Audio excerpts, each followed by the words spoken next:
그래서 지난 시간에는 색채의 감정 효과와 색의 연상에 대해서 알아보았고요. 이번 시간에는 한국의 전통색에 대해서 알아보도록 하겠습니다.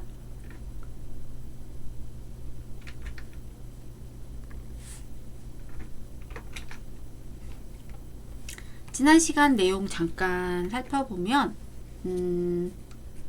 색의 지각,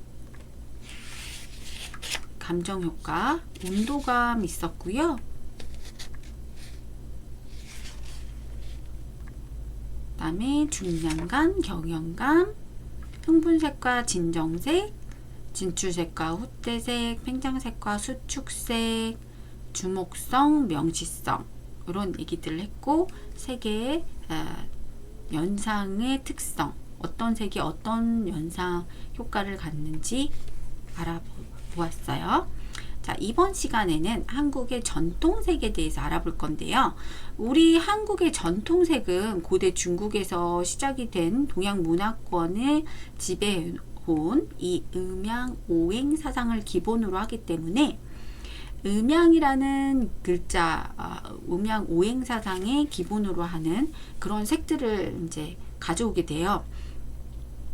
자, 음양이라는 글자는 해와 그늘을 의미하지만 우주의 원리 또는 우주의 삼라만상을 발생의 논리로 그 의미가 확대돼서 발전이 됐는데, 이 오행은 목, 나무목, 불화, 쇠금, 물수, 흑토를 의미하고 모든 사물과 현상색이 오행에 대입해서 설명을 할 수 있어요. 그래서 오정색이라고 하는데 양의 색으로 방위를 나타내거든요. 그래서 오방색이라고 불러요. 방위를 나타내기 때문에 5가지 방위를 나타내는 색이다. 그래서 오방색으로 불리고, 적색, 청색, 황색, 백색, 흑색 이런 것들이 있어요. 오간색은 그 오방색의 사이에 있는 색이에요. 그래서 오정색 사이의 색으로 녹색, 자색, 홍색, 벽색, 유황색 이런 것도 있어요. 그래서 문제가 어떻게 나오냐면 다음 중 색 중에서 오방색이 아닌 것을 고르세요 해서 1번 적색, 2번 자색, 3번 청색, 4번 황색. 이러면 답은 뭐겠어요? 2번 자색이 오방색이 아니고 오간색이겠죠. 이렇게 문제가 나오고 있습니다.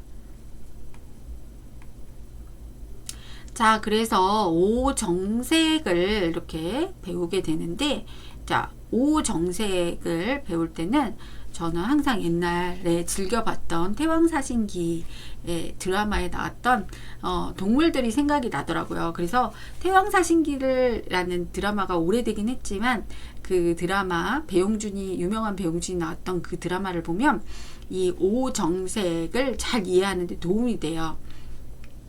그 드라마에서 보면 북쪽을 나타내는 이 흑색을 북쪽을 뜻하는 이 흑색인데요. 그래서 머리가 2개 달린 거북이라는 그 상징적인 동물이 나오고요. 이 북쪽은 이 물은 깊은 물을 의미를 하기 때문에 흑색으로 나타나요. 그래서 이 물은 푸른 물이 아니고 물을 깊숙이 들어가면 빛이 없어서 검은 물이 되거든요. 빛이 없는 물이기 때문에 검게 뜻해요. 물은 사실 깊이 들어가면 빛이 없기 때문에 무서운 검은 물이 되는 거죠. 그리고 이제 동쪽은 청색을 의미를 하는데 푸른 용, 청룡을 상징을 해요. 그리고 나무목, 푸른 나무를 상징하는 나무목을 쓰고요.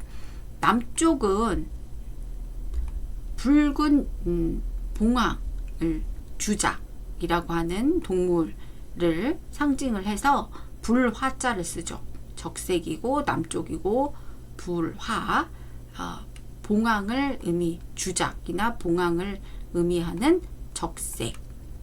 여기다가 이렇게 써볼게요. 봉황이나 주작을 의미하는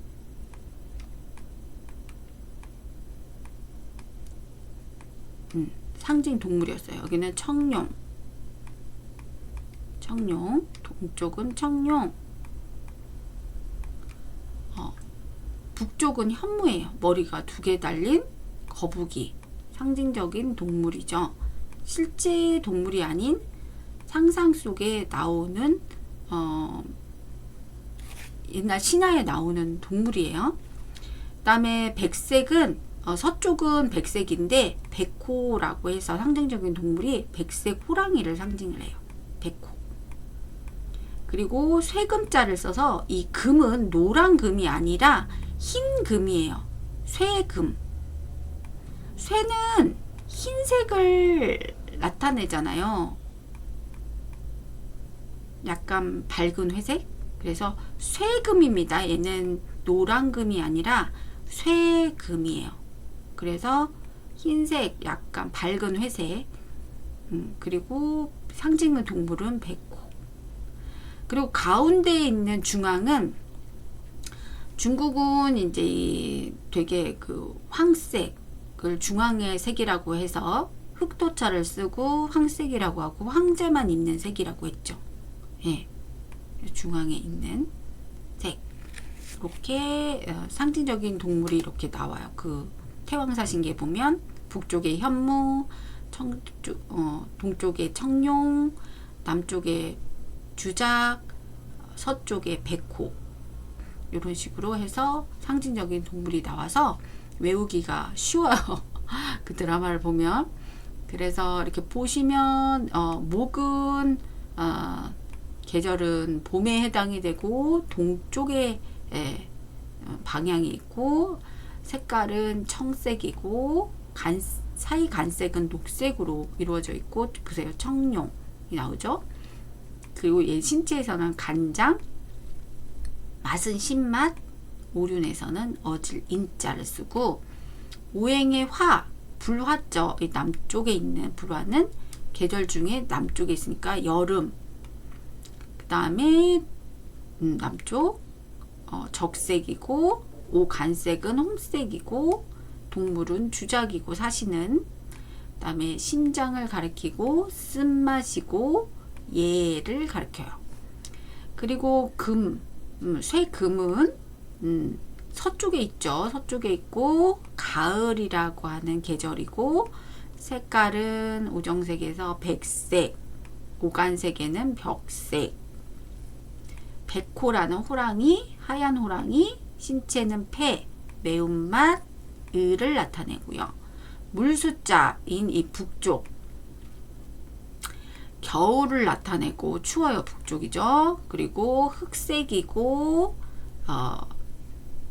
오간색에서는 자색, 머리가 2개 달린 거북이, 현무, 신체에서는 신장, 짠맛, 지를 가리켜요. 어질, 지식의 지자, 그 다음에 지의 지자. 자, 그 다음에 오행 가운데 있는 토는 계절은 토용, 중앙, 방향은 중앙. 그 다음에 오정색은 황색이고, 오간색은 유황색이고, 여기는 황룡, 금색의 용, 황룡, 노란 용. 그 다음에 위장, 얘는 단맛, 신의를 가리킵니다. 이런 식으로 표시가 되고요. 요거 이제 문제가 이런 식으로 이제 방향과 뭐 색깔이 잘못된 것은 해서 나오니까요. 요 표만 하나 외우시면 될 것 같아요. 요 표 정도만 외우면 문제를 푸는데 크게 어려움이 없습니다. 그래서 이제 전체적으로 우리가 세계의 기초를 여기까지 알아봤는데요. 세계 기초 요약 정리하자면, 색 지각의 3요소에는 광원, 물체, 눈이 있어서 지각을 할 수가 있다라는 요소와, 색의 3속성에는 색상, 명도, 채도가 있다라는 거 알아두시고, 빛의 3원색은 레드, 그린, 블루, 그리고 섞으면 흰색이 되고요. 색의 3원색은 마젠타, 옐로우, 시안이 있는데 섞으면 섞을수록 탁해지고 어두워지는 감법 혼색입니다. 그리고 한국의 전통색에는 오방, 간색이 있다라는 거, 요거는 방향과 관련이 있고, 색하고 뭐 동물, 사신과 관련이 있다라는 거 기억해 두시면 좋을 것 같습니다. 여기까지 색채 기초에 대한 학습을 마치겠습니다. 다음 차시에는 색채계와 색채 조화론에 대한 학습이 이어집니다. 감사합니다. 영상을 재미있게 보셨다면 구독, 좋아요, 알림 설정까지 부탁드려요.